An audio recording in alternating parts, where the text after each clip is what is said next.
자, 안녕하세요. 이승주 변호사입니다. 자, 이번에는 계약명의 신탁 인정 승소 사례입니다. 자, 이 문제는 제가 한 달 전쯤에 재판에서 이긴 사안이고 현재는 확정이 됐습니다. 1심이 그대로 확정이 됐어요. 상대방이 항소를 안 한 거죠. 저는 이제 피고 2명을 대리했는데 한번 볼까요? 원고 경로당이 피고들에게 소송을 합니다. 피고는 피고갑, 피고을, 피고병으로 나뉘고요. 저는 피고을과 피고병을 대리했습니다. 원고 경로당은 왜 소송을 했냐면 삼자간 명의신탁이 있었다. 따라서 삼자간 명의신탁 이론에 따르면 해당 빌라가 내 거다. 빌라를 이전 등기해달라라는 소송을 한 겁니다. 구체적으로 보면 빌라가 있었어요. 이제 이게 관악구에 있었는데 경로당으로 쓰이고 있는 빌라입니다. 현재 한 20년 이상 빌라로 쓰이고 있습니다. 빌라인데 경로당으로 쓰이고 있습니다.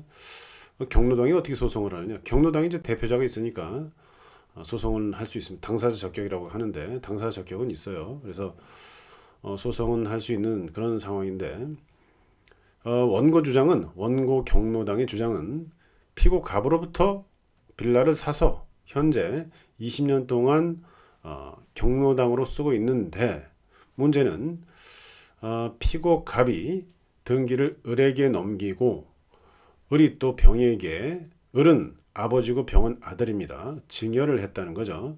최근에 증여 사실을 발견하고 야 이거 신탁해둔 상태로 그대로 두면 안 되겠다. 자 이런 마음에 소송을 하게 됐다. 이런 취지입니다. 등기를 보면 피고 갑으로부터 피고 을로 넘어갔어요. 빌라의 소유권이. 을은 최근에 병에게 증여로 그 빌라를 넘겨주었습니다. 문제는 이 지역이 재개발, 재건축, 재개발 지역이에요. 그러다 보니까 이제 이 해당 빌라 가치가 이제 많이 올라갔고 그런 상황에서 을이 병에게 등기를 넘기다 보니까 경로당 입장에서는 야, 이거 등기를 빨리 찾아와야겠구나 라는 생각에 이제 소송을 하신 건데 형식상 등기가 갑에서 을로 넘어갔기 때문에 자, 이 문제는 삼자간 명의신탁일 수도 있고요. 계약 명의신탁일 수도 있습니다. 삼자간 명의신탁이라면 을이 어떻게 할 수 있느냐? 지금 원고 주장, 을이 아니라 원고가 어떤 주장을 할 수 있느냐 써놨죠? 실제 저 주장을 합니다.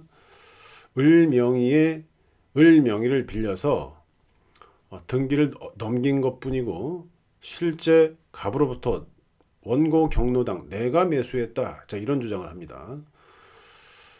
그런데 이제 원고와 피고 갑 사이에 매매 계약서 이걸 제출 못해요. 이게 이제 난점이죠. 원고 입장에서는. 자 그래서 삼자간 명의신탁이다. 실제 원고와 피고 갑이 매매를 했는데 등기만 을 명의로 넘긴 거다. 따라서 삼자간 명의신탁이고 삼자간 명의신탁인 경우에는 부동산 실명법에 따라서 갑으로부터 을로 넘어간 저 등기가 무효가 되고요. 원고 입장에서는 피고와 매매 계약을 했다고 하니까 매매 계약에 따른 소유권 이전 등기 청구권을 갑에게 행사할 수 있습니다. 자 그런데 갑이 자기는 팔았으니까 아무 행동을 안 하죠. 소유권이 갑에서 을로 넘어간 게 무효가 되는데 부동산 실명법에 따르면 그럼에도 불구하고 갑은 팔고 나왔기 때문에 아무 행동을 안 해요. 따라서 갑이 법률적으로는 을에게 넘겨준 등기 말소 청구도 하고 병에게도 말소 청구를 할 수 있는데 그 행동을 하지 않다 보니까 원고는 갑에게 소유권 이전 등기 청구권을 행사할 수 있는 지위에 있는데 자 갑이 아무 행동을 하지 않으니까 갑을 대위해서 갑이 행사할 수 있는 을과 병에 대한 말소 등기권을 행사한다. 따라서 갑으로부터 을로 넘어간 등기 말소하고 을로부터 병으로 넘어간 등기 말소하고 이렇게 해서 갑에게 소유권이 복귀되면 원고 경로당은 갑과 계약을 했기 때문에 갑에게 이전 등기 청구권 행사할 수 있다. 이런 주장을 한 거죠. 제가 써놓은 거 볼까요?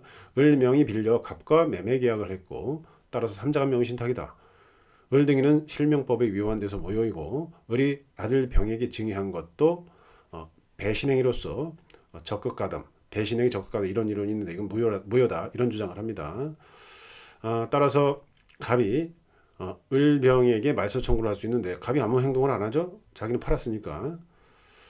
자, 그래서 갑이 원고가 갑에게 갖고 있는 소유권 이전 등기 청구권을 피보존 권리로 해서 갑의 말소 청구를 대위해서 갑에게 복귀시킨 후 원고에게 이전 등기를 청구하는 이런 소송을 한 거죠. 자, 그런데 이제 이 사건에서는 제가 을과 병을 대리했습니다. 저는 어떤 주장을 했을까요? 일단 제가 이기는데 원고 청구는 인정이 안 됩니다. 저는 계약명의신탁이다 이렇게 주장을 합니다. 명의신탁이 계약명의신탁인지 아니면 삼자간 명의신탁인지 이게 불분명한 경우에는 일단 계약명의신탁으로 봅니다.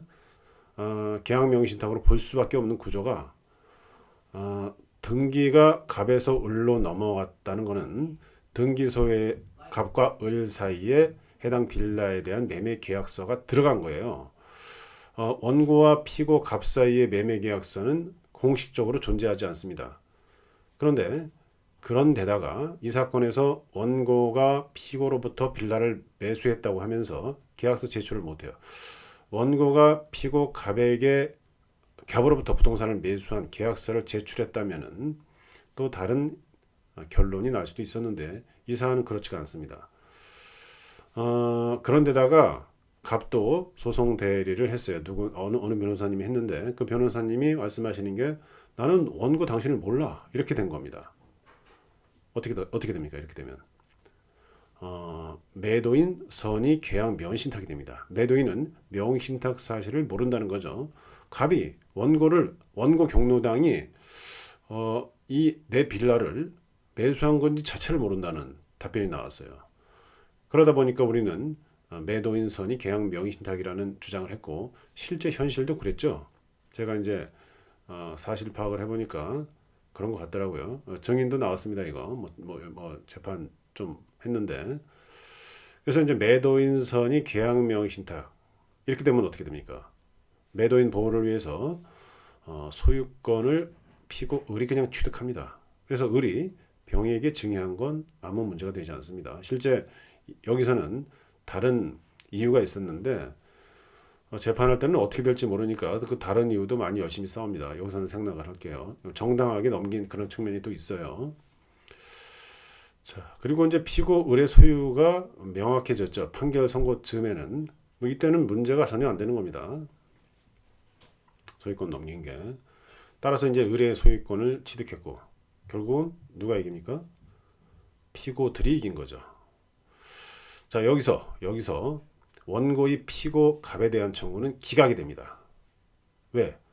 소유권 이전 등기 청구권이 없으니까요. 갑과 원고 사이에 매매 계약서가 발견되지 않았고 매매 계약서가 없더라도 실제 매매한 게 여러 자료로 밝혀졌다면 또 다른 결론이 나왔을 텐데 일단 매매 계약서가 없어요. 그래서 소유권 이전 등기 청구 기각 이렇게 되고요. 원고 경로당의 피고 을, 피고 병 제가 대리를 했죠. 을병은 이거는 각하가 됩니다. 채권자 대위 소송을 한 건데 피보존 권리가 없죠. 피보존 권리는 소유권 이전 등기 청구권입니다. 피보존 권리가 없으면 대위의 요건 자체를 충족하지 못한 거가 됩니다. 따라서 각하 판결이 떨어지죠. 그래서 결론 저렇게 써놨죠. 원고의 피고 을병에 대해서는 각하, 원고의 피고 갑에 대해서는 기각 판결이 떨어집니다. 일단 여기서의 핵심은 매매 당사자가 누구냐 이거예요. 매도인은 정해져 있죠. 피고 갑이 됩니다. 근데 매수인이 누가 된 거예요? 피고 을로 본 거죠. 원고가 아니라는 겁니다. 피고 을이 되기 때문에 일단 계약 명의신탁이 되고 매도인 선의가 문제가 되는데 매도인 선의는 매도인이 명의신탁 사실을 몰랐다 이런 말인데 피고 갑이 재판 과정에서 원고 자체를 모른다는 답변을 합니다. 결국은 매도인 선이 계약 명의신탁이 돼서 원고가 주장하는 3자간 명의신탁은 인정이 안 됐고요. 피고 을이 주장하는 매도인 선이 계약 명의신탁이 인정돼서 피고 갑에 대한 원고의 청구는 기각, 피고 을과 병에 대한 원고의 청구는 피보정 권리가 없어 각하, 이런 결정이 났습니다. 여기서 추가 쟁점이 있죠. 추가 쟁점이 있습니다. 그런데 제가 이 추가 쟁점을 전부 언급했습니다. 왜냐?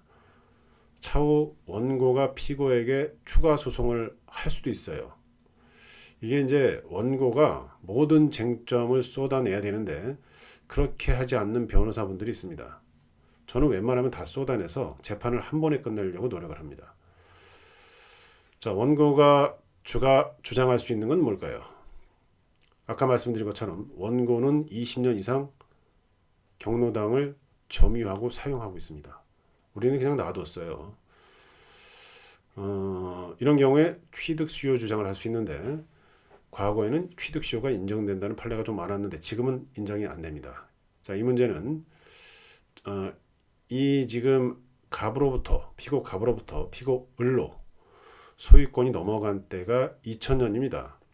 명신탁법은 부동산 실명법은 1995년인가 96년 이때부터 이제 적용이 되는데 그 명의신탁 부동산 실명법 이후의 일이기 때문에 자, 이런 경우에는 원고가 점유를 해도 부동산을 취득수요가 안 된다는 게 현재 판례입니다. 그 이유가 뭘까요? 자주점이어야 되는데 타주점이라는 거예요. 원고는 소유권을 취득할 방법이 없습니다. 매도인 선의 계약 명의신탁 같은 경우에는. 따라서 원고가 점유 취득수요했다 이런 주장을 하더라도 인정이 안 됩니다. 차후에 원고가 이런 소송을 할 수도 있어요. 여기서 그 주장을 했어도 되는데 아예 제가 차단을 해버렸습니다. 차후 소송 못하게 할 수도 있겠죠. 제가 그렇게 주장을 해놨어요. 원고는 취득수요도 주장할 수 없다고 아예 써버렸어요. 그거는 왜 제가 이렇게 쓸까요? 원고 본인들에게 알려주는 겁니다. 어떤 변호사님이 취득수요를 한번 다시 해보자. 자, 이런 거에 속지 말라는 취지입니다. 자, 그 다음에 투자원금 부당이득 청구가 가능해요. 원고가. 근데 그것도 안 된다고 제가 그냥 써줬어요. 그런 청구도 안 하시더라고요. 그래서 중간에 이런 청구도 어렵다는 걸 썼습니다. 왜 그럴까요? 10년이 넘어갔습니다. 부당이득 반환 청구권은 10년 내에 행사해야 돼요. 다만 시효 중단이 된 상황이라면 내가 세금을 이거 명의신탁인데 세금 내가 그냥 명의만 갖고 있는 건데 세금을 좀 내주세요. 경로당한테 그렇게 계속 요청하고 경로당에서 세금을 내줬으면 그 부당이득 청구의 시효가 중단돼 가지고 20년이 지났어도 청구할 수도 있는 여지가 있는데 세금을 계속 우리가 내왔습니다. 원고가 한 게 아무것도 없어요. 그냥 점유하고 사용한 것 뿐입니다. 따라서 투자원금을 차후에 청구하더라도 인정이 안 됩니다. 보통 저희가 매도인 선이 계약명의신탁이다 이런 주장을 하게 되면 원고께서 투자원금 부당이득 청구를 합니다. 저는 안 하시더라고요. 좀 이례적인 재판을 진행하시더라고요. 원고 대리인께서. 그래서 아예 사전적으로 써서 차후에라도 두 번, 세 번 소송하지 않도록 했는데 그래도 들어올 수도 있겠죠. 자, 우리는 반소로 이 소송을 하면서 반소로 명도 소송을 할 수도 있었습니다. 우리는 그냥 놔뒀기 때문에 사용대차고 한 20년 썼기 때문에 사용대차 공짜로 쓰게 하는 거를 한 20년 가까이 쓰면은 저희가 해지를 할 수 있어요. 그런 이론들이 많습니다. 판례도 좀 있고 저희가 이제 그런 것들을 할까요? 말씀을 드렸더니 굳이 그렇게 할 필요는 없는 것 같다. 나중에 할 수도 있습니다. 상황 봐서 그렇게 말씀하셔서 왜냐하면 이제 재개발이 들어가기 때문에 조금 쓰셔도 우리가 원래는 돌려드리려고 했던 것 같아요. 초반기에는. 근데 이제 너무 오랫동안 돌려받지도 않고 잘 연락도 안 되고 우리가 이제 여기 경로당 생활하시다 나왔거든요. 굉장히 이제 다른 데서 사셨기 때문에 이런 문제가 되고 그러다 보니까 증여도 하신 거고 이렇게 된 문제라서 굳이 뭐 소송을 할 필요는 없다고 생각하시는 것 같아요. 근데 이제 차후에 사용대차를 해지하고 명도 소송을 할 수도 있는 그런 상황입니다. 지금 말씀드린 추가 쟁점 이런 것들도 충분히 차후에 문제가 될 수 있겠죠. 자, 오늘은 계약명의 신탁 인정 승소 사례고요. 지금 말씀드린 것들은 굉장히 좀 전문적인 내용인데 저한테 오시는 분들이 명의 신탁 강의를 거의 다 듣고 오세요. 다 듣고 오세요, 저한테. 그리고 굉장히 많은 지식을 갖고 오시더라고요. 좀 더 자세히 말씀을 드려봤습니다. 감사합니다.